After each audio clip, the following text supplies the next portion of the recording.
দেশে ফিরেছেন আমিরাতে ক্ষমা পাওয়া আরও ২৬ বাংলাদেশি।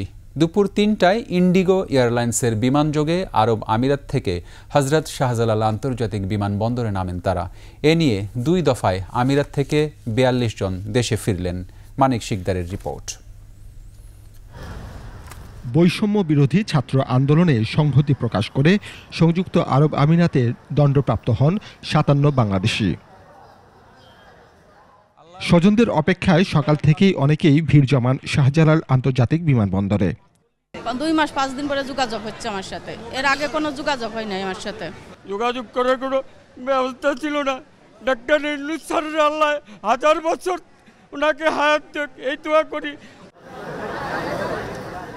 প্রবাসীরা বিমানবন্দর গেটের বাইরে আসলে আবেগঘন পরিবেশের সৃষ্টি হয়। দেশে ফিরিয়ে আনতে অন্তর্বর্তী সরকারের প্রধান ডক্টর মোহাম্মদ ইউনূসের প্রতি কৃতজ্ঞতা জানান তারা। আন্দোলনের সাথে একাত্মতা প্রকাশ করে আমরা মিছিল করার কারণে আমার প্রবাসীদের কারাবরণ করা হয়েছে। আমাদের ধরার পরে আমাদের মোবাইল সবকিছু নিয়ে গেছে। আমরা আমাদের মায়ের কোলে ফিরে এসেছি, আমাদের মাতৃভূমিতে ফিরে এসেছি। আলহামদুলিল্লাহ, ডাক্তার ইউনূস স্যারকে অনেক অনেক ধন্যবাদ। তবে চাকরি, জমানো টাকা সহ সব ফেলে নিঃস্ব হয়ে দেশে ফিরে চিন্তার ভাঁজ তাদের কপালে।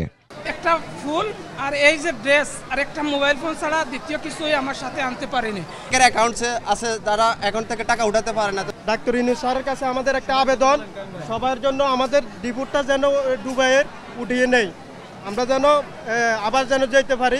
২৫০টিরও বেশি ডিজাইন অপশন নিয়ে ওয়ালটন স্মার্ট ফ্রিজ, বোঝে আপনার প্রয়োজন। প্রবাসী কল্যাণ সংস্থা ও ব্রেক প্রতিনিধিরা আটকে পড়া বাকি প্রবাসীদের ফিরিয়ে আনার উদ্যোগের কথা জানান। আরব আমিরাতে 2টা গ্রুপে তাদেরকে ওখানে গ্রেপ্তার করা হয়েছিল। 2 গ্রুপে 57 114 জন ছিল।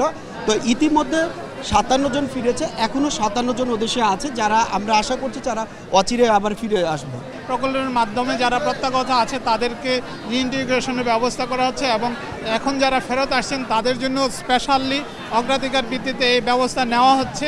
একই সাথে তাদের কর্মসংস্থানের ব্যাপারেও সরকারের প্রতি আহ্বান জানান। মানিক শিকদার, ২১ টেলিভিশন, ঢাকা।